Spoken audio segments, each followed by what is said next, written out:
Radworks with the RAD token is going on a roller coaster ride. Pumps and dumps non-stop.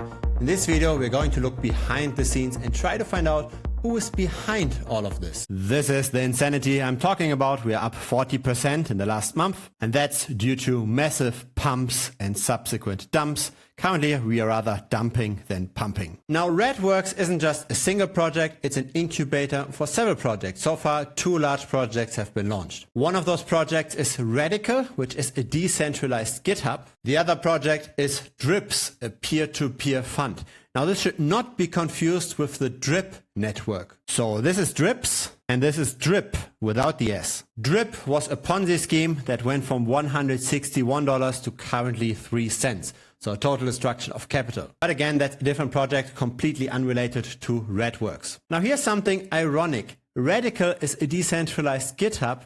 However, the team still does use GitHub itself. So here's the GitHub repository of Radical. And there's quite a bit of updates. 7 hours ago, an update to the terminal, another update to the user interface, another update to the protocol and stack, etc. There's real development happening here, so that's positive. Now, when prices go up and down like this, there's always the suspicion of potential manipulation. And maybe that's true here as well. The market cap of Radworks is 116 million. The volume, the trading volume in the last 24 hours alone was more than double of that. On the spot market on Binance alone, pretty much every single Rad token has changed hands in the last 24 hours.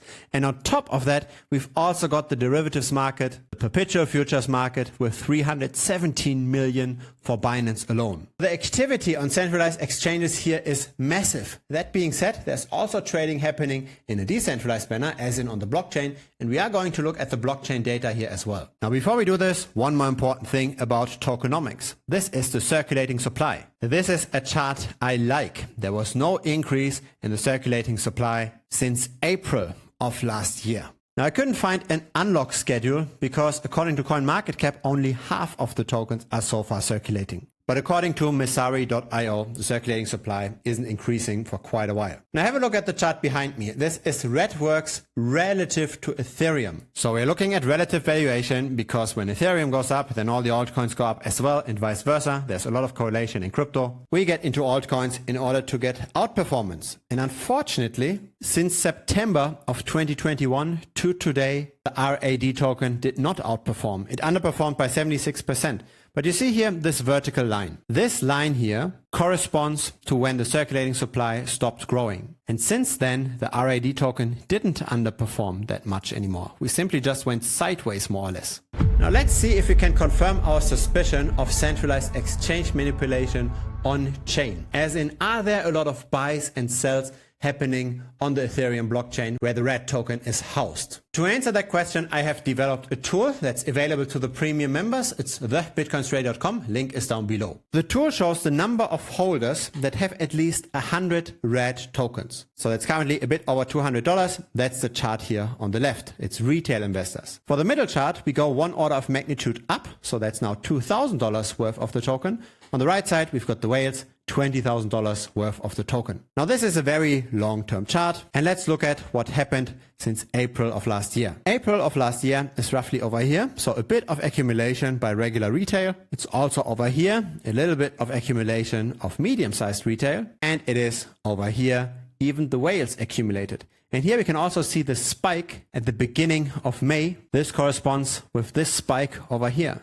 So this price increase had been completely driven by the whales. They pumped and then subsequently dumped. Now let's look just at the last 30 days. Let's zoom in here a little bit and check out again what is retail versus what are the whales doing. All wallet cohorts are buying, with the whales buying the most. They started heavily accumulating on the 16th at 7 p.m. That was here. And since then, the whales are up by roughly 20%. They haven't yet sold. So one more time, we're seeing that the large players tend to do the right calls. And that makes sense because fundamentally, there's 2 components in crypto trading, right? On the one hand, you've got obviously luck.